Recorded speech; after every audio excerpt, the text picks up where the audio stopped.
Ce lundi 20 mars après-midi, à l'hôtel du département, avait lieu la conférence de presse de présentation de la nouvelle édition du Vendée Globe 2024. Alors, ce qu'il faut retenir en quelques lignes, allez, en 3 ou 4 infos seulement. Le nouveau visuel 2024 que vous voyez à l'image en ce moment, celui de la 10e édition du Vendée Globe. Un nouveau directeur de course pour le nouveau Vendée Globe, c'est Hubert Lemonnier, je vous en dirai plus dans un autre article. La date de départ de la course qualificative New York Les Sables d'Olonne qui partira le 29 mai 2024 et arrivera aux Sables d'Olonne aux alentours du 9 juin. Et enfin, une petite info presque passée inaperçue pour certains d'entre vous, d'autres le savent déjà. Bientôt aura lieu le retour aux Sables d'Olonne d'Écureuil Aquitaine 2, le bateau du premier vainqueur du Vendée Globe 1989-1990, Titoine Lamazou, qui devait donc le bateau arriver aux Sables d'Olonne le 1er mai 2023. Évidemment, nous serons là pour l'accueillir. Tout ceci grâce à la passion et à l'engagement d'un Sablé, Alexandre Treillard. Nous essaierons d'en savoir plus avec lui dans nos prochains articles très bientôt aussi. Allez, on se quitte sur quelques infos du maire des Sables d'Olonne qui était présent évidemment avec les organisateurs à cette conférence de presse. Et puis, on se retrouvera comme d'habitude à chaque fois tout au long de l'année, à chaque fois qu'il y aura des nouvelles de ce nouveau Vendée Globe. Je vous souhaite à tous une excellente semaine et je vous dis à très bientôt. Bye bye. Vous êtes le maire des Sables d'Olonne. À quoi va-t-elle ressembler cette arrivée début juin donc aux Sables? Ce sera une belle fête comme d'habitude, évidemment. Moi, d'abord, permettez-moi de vous saluer toutes et tous, Monsieur le Président, Mesdames et Messieurs.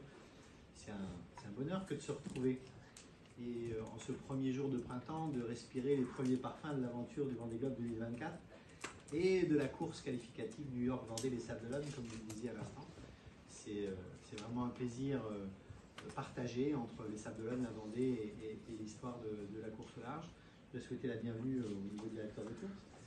Bien, merci de rejoindre, de prendre vos responsabilités. On est très heureux de vous accueillir et on vous souhaite le meilleur parce que ce qui sera bon pour vous sera bon pour le Vendée Globe, bon pour la Vendée et bon pour les Sables d'Olonne.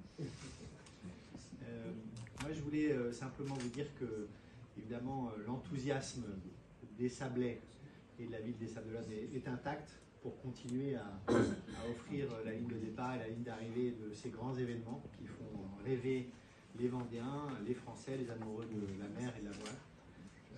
C'est notre histoire commune et c'est notre honneur à toutes et tous collectifs de porter ces événements et à travers eux de porter les quêtes d'infini et les rêves de ceux qui restent à terre.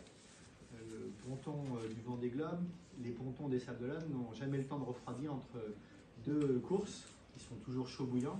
On quitte à peine la Solomètre Coq ce week-end, qui a été un peu perturbée par la météo, mais qui a été une belle ouverture de saison aux Sables d'Olonne. On aura les arrivées de la Golden Globe Race bientôt, la Mini Transat qui va s'élancer des Sables d'Olonne pour la 2e édition aux Sables d'Olonne à la fin du mois de septembre, avant une 3e qui sera en 2025.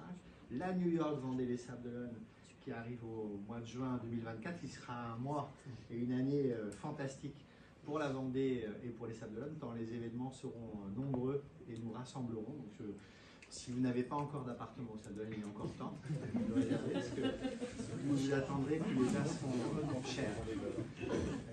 Le mieux, c'est de passer l'année entière au Sables d'Olonne l'année prochaine, c'est plus simple.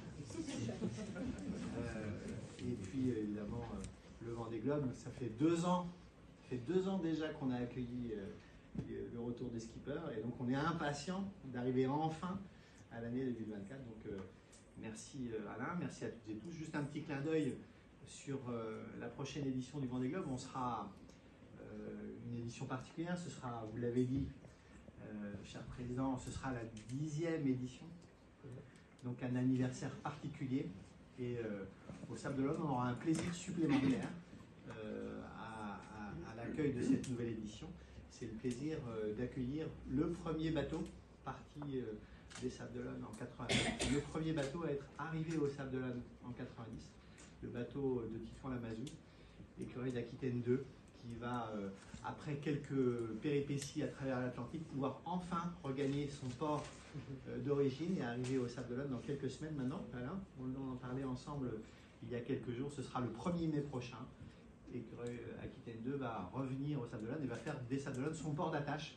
Donc c'est le lien entre la première édition et la 10e qui commence à s'écrire et qui fera des Sables d'Olonne avec le département de la Vendée, le port d'attache permanent du Vendée Globe et des légendes du Vendée Globe. Donc c'est un plaisir que nous allons partager ensemble et j'espère que nous serons nombreux sur les quais le 1er mai pour accueillir ce joli bateau dont on doit le retour à un passionné, un sablé discret, notaire de son état, il en faut, qui a mis beaucoup d'énergie personnelle, beaucoup de passion et un peu d'argent aussi pour faire revenir ce bateau qui était englué dans un port d'Amérique du Sud. Alexandre Treillard, merci à lui et à l'association qui, autour de lui, a permis le retour de ce bateau. Donc à bientôt pour vibrer ensemble et accueillir comme vous ce petit clin d'œil à l'origine du Vendée Globe. Le bateau de Titouan Lamazou donc était